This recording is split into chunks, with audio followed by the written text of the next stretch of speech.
You searched how to build customer success automation in Zapier. That's this video where wiring up a Google form, an Airtable base, and Slack so every new submission becomes a tracked record and a team ping automatically. Open your browser, go to Zapier.com and sign in.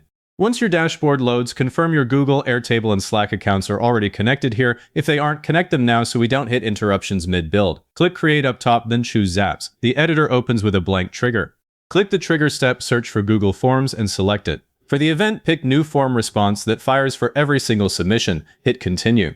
If your Google account isn't already connected, you'll see a Connect button. Use it. I've already got mine linked.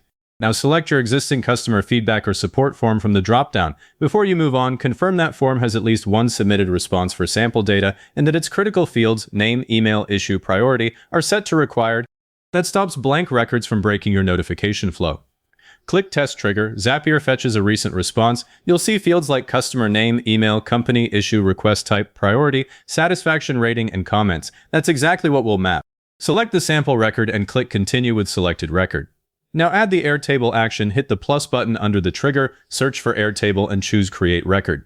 Connect your Airtable account, then pick the base that holds your customer success tracking.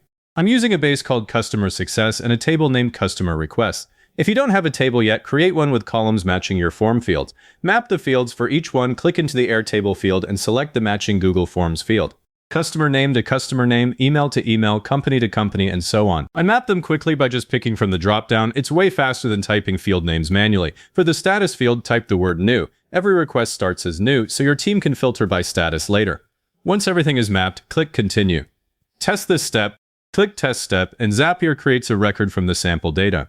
Open Airtable in another tab, go to your customer request table, and you'll see the new row. Check that the customer name, company, issue, and priority all landed where they should. If something is off, fix the mapping and test again. Don't publish a broken mapping. Back in the Zap editor, click the plus button below the Airtable action. Search for Slack, then choose Send Channel Message. Connect your Slack account, then pick the channel you use for customer success, something like #customer success. Using a dedicated channel keeps these alerts out of general discussion. Now compose the message. You can type free text and pull in data from the trigger. I'll start by typing New Submission From, and then click the plus icon to insert the customer name variable. Then a space, dash, issue tokens name. Insert customer issue, then priority, and close with field details in Airtable. That gives the team immediate context without opening Airtable.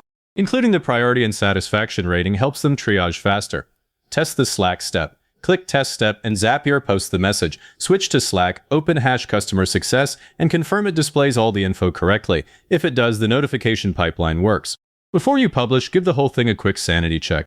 Hover over each Zap step. The trigger should say Google Forms, New Form Response with your chosen form. The Airtable action should point to the correct base and table with all fields mapped, and the Slack action should target the right channel. A common mistake is mapping to the wrong table, so double-check the table name right in the Airtable action. Now name your Zap something like Customer Success Automation. Click Publish. It's live. Let's run one final live test. Open your Google form in a new tab, fill it out with a test submission, and submit. Wait a moment, then refresh Airtable. A new record should appear with status new. Switch to Slack, you'll see the notification. That confirms the automation is working end-to-end. If you're handling a high volume, set up an Airtable view that filters by status equals new so the team sees only unhandled requests at a glance.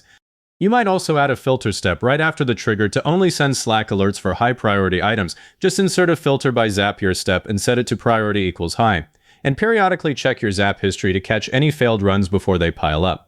If this walkthrough got your automation running, give it a like, it helps a lot. Subscribe for more direct how-tos and leave a comment saying it was helpful. Comments push these videos to other people searching for the same thing.